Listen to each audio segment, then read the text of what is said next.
What's going on, guys? Welcome back to another video. So in this one, we're going to be going over exactly how you were all wrong. Now, it may not necessarily be the individual you right there watching this video right now, but there is a large group of people out there at this current time, large money institutions, maybe even groups of retail investors out there right now that are wrong about what is happening in the overall market. And it has to do with this pivot narrative. Now, as we start to move into next week when we're going to have the CPI report, and Jerome Powell speaking and giving that next rate increase next Wednesday, you're seeing a lot of money starting to flee from the market. But what happened? Weren't we looking for a pivot going into the end of the year and seeing what's going to happen? Even though the Fed has said that the actual amount that we are raising rates by at every single meeting is becoming less and less important. And we're going to cover that as well. But guys, we have some large banking institutions kind of sounding the alarm here that we have to go over.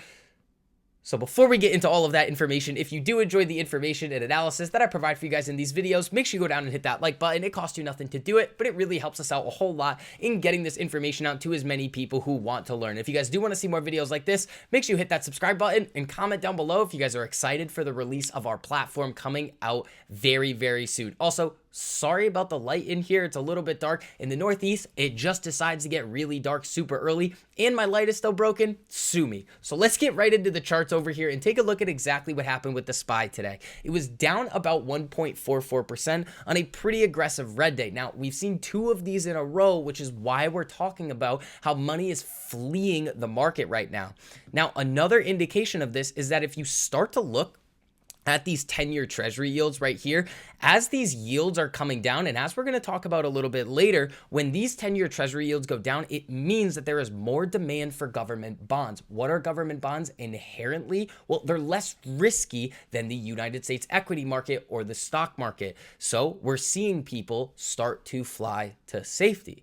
Now, this isn't necessarily going to set off the TLT play that we've been talking about a lot recently, but this is something to keep an eye out for here. Now, when we look at the dollar as well and throw this on the daily time frame, we are seeing it try to move up and recapture this 200 EMA right here. If the dollar can break above here, this 13 EMA, we could be in for a little bit more downside. But again, with what we've seen out of the SPY so far this week and coming back over here and taking a look at this on the 4-hour time frame, I could see us coming down to that 200 EMA on the 4-hour, and look where it is, 390 even, as you guys can see kind of right in this area right here. Let me scroll around. You can see that it is chilling right at 390. So if we were to come down and do that 400 or the 4-hour 200 EMA retest, that's about where we would head to. Now, when we talk about a Fed pivot, there's been a lot of times over the last couple of months here where we've seen one or two pieces of data come out, and all of a sudden there seems to be, it's almost like the faucets turn back on and money starts rushing back into the market, and you see about a week or so, sometimes a little bit maybe more, of overall market bullishness. But you guys have heard me say this in the past, that nothing's really changed. You're just seeing this pivot narrative start to spread, and people are throwing their money back out into the market.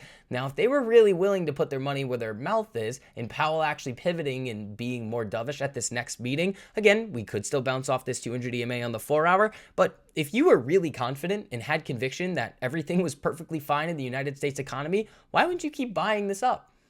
That's not necessarily what we're seeing here, and a lot of these big money institutional investors are getting cold feet. And when we come back to exactly what Chair Powell has said in the past on this question right here, so what I want to do is put that question of pace in the context of our broader tightening program, if I may, and talk about the statement language along the way. Now, we've read this in the past, but as we come down here, so now we come to the second question, which is how high to raise our policy rate. And we're saying that we'd raise that rate to a level that's sufficiently restrictive to bring inflation to our 2% target over time. And we put that into our post-meeting statement because that really does become the important question. But as we come down here, that level is very uncertain, meaning that the Fed does not know at the current time, according to the data that we have, how high we're actually going to take these rates. So it's not the actual amount that we're raising by at every meeting. It's the final destination that we need to get to, which is what we've been saying for a while here. Now, what came out today that kind of spooked the market? Well, This was the first thing that we saw over here. Goldman Sachs CEO says recession is likely with a 35% chance of a soft landing. Now, if you've listened to anything else that Powell has said as well, every single time they do a rate increase, these odds of a soft landing are going to get lower and lower. Now, coming down a little bit further, Goldman Sachs Group CEO David Solomon, also, I guess, a pretty solid DJ in New York, said Tuesday he's mostly expecting a recession in the coming months as interest rate hikes and inflation continue to let the air out of what is now a relatively strong economy. Asked about the viability of cryptocurrency after the bankruptcy of FTX, Solomon said he feels strongly about the positive potential of the underlying blockchain technology that enables digital transactions, but he did not voice any optimism around Bitcoin or any other cryptocurrencies. Now, there were also a couple of headlines coming through as well that he did say that their clients at Goldman Sachs are going more risk off. Now, what that means is that they're either going to be pulling money out of the markets or they're going to be going into less risky assets. And what we mean by that is, like we just talked about, the bond market, which is sort of what we've been seeing over the last couple of weeks here. Now, again, when we come down even further, recently, we also saw another downbeat statement came from Bank of America CEO Brian Moynihan, who spoke at the Goldman's financial conference and said that while customers are still spending more now than a year ago, the rate of growth in spending is starting to slow and deposit balances are starting to come down. Now, there's a couple of different ways to look at this. You could look at it on one side and see that the economy is actually starting to slow down, and that is not a very good thing in terms of what could happen to the markets because of this, what could happen to earnings, spending in the overall market, and that could lead the markets to come a little bit lower. On the other side, well, if spending is starting to slow, then you actually could see the decrease of these types of inflationary pressures on the overall market. So that's something to keep in mind there. But in general, when we're talking about recessions, that's not going to be overwhelmingly good for the market. But what it can end up being good for, this isn't going to happen short term. This is going to take maybe a year or so, or maybe a little bit longer for this to play out. But as we get into this recessionary period, which a lot of these large banking institutions are predicting could happen next year, the Fed is going to see that inflation is starting to come down, and as they're raising rates, they stall, they stop raising rates, and they actually start bringing rates back down in order to re-stimulate that growth, which can then be good for the markets. That's the silver lining that I've been talking about a lot of. We need to see the Fed raise their rates, flatline, leave it there for however long that they need to in order to make sure that inflation is actually coming down to essentially that 2% target goal over time. And then they can start decreasing their rates and actually doing those rate cuts.